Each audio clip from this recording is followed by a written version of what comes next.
आज सांबादिक सम्मेलन डाकिबार मुख्य कारण है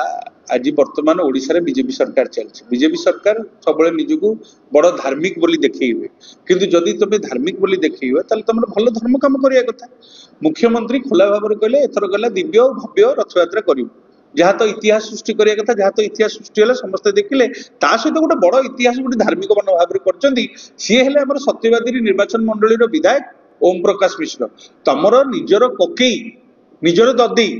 22 तारिख दिन तुम मृत्युवरण कले तुम्हें निजर संपर्क कुटुंब आम आम जाति प्रथा अनुसार तुम पुणी उच्च कूलर ब्राह्मण तुम निजे निर्वाचन समय तुम भोट मागिल मुझे गोटे ब्राह्मण पिला मत तुम भोट दियो ताले जदि तुम ब्राह्मण एते जदि तुम धर्म शास्त्र उपर ज्ञान अच्छी तुम 22 तारिख में जदि तुम निजर ददेई मले तुम 27 तारिख दिन रथ यात्रा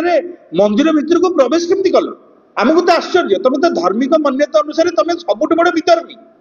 सबुठ बड़ विधर्मी तुम मुख्यमंत्री की छुईल तुम उपमुख्यमंत्री की छुईल कौन पे ना गोटे काले मंत्री पद मिल कि गोटे बड़ पदवी मिल फटो उठी फटो उठे तुम समस्त को छुआछुती कर तुम मारा करदेल सबू सेवायत मान तुम छुईच जी जी जगन्नाथ भल कम भल मनोभाव नहीं सात्विक मनोभाव नहीं जाइला तुम समस्त को छुआछुती करदेल आज तार फल है आज देखो रथ यात्रा बर्तमान पे दुनिया विभ्राट होगा लोक मरीगले जगन्नाथ नीतिकांत विलंब होगा ये केवल केवल जो हिंदू भावना जो सनातनी भावना जो कथा बीजेपी सरकार सब कहूँ आज कुआड़े गला से भावना जदि खोद निज विधायक जदि तुम जदि निजर एति कांड ज्ञान रही तुम साधारण लोक कौन तुम आशा कर तुम कौन हिंदू मुस्लिम किए ख्रिस्टियान तुम से 100 प्रकार तुम उपदेश दब तुम निज विधायक उपदेश दियो आज पर्यंत यही जो घटना जी वर्तमान हिंदू धर्म भावना को जी आघात होती तार निश्चित भाव में प्रायश्चित होगा दरकार मुख्यमंत्री तुरंत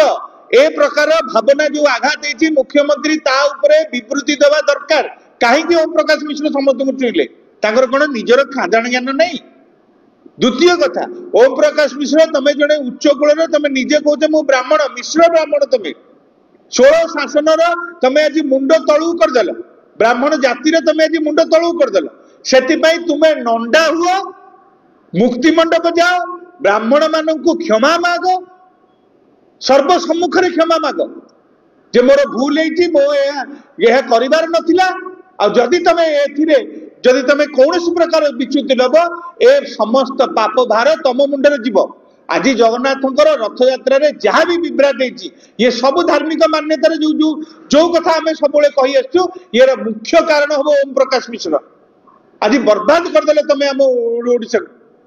कौन है अवस्था ओडिशार ना चतुर्दिग अत्यंत खराब भाव विदित है आम आशा करूँ ओम प्रकाश मिश्र को ए प्रकार अपराध पाइका कौन सी प्रकार क्षमा देवार नहीं जे पर्यंत कि आपण तार प्रायश्चित न करिसंती जदि प्रकृत में तुम यदि ब्राह्मण कूल जन्म होइछ तुम जदि निजको जदि श्रेष्ठ जाति बोली कहूच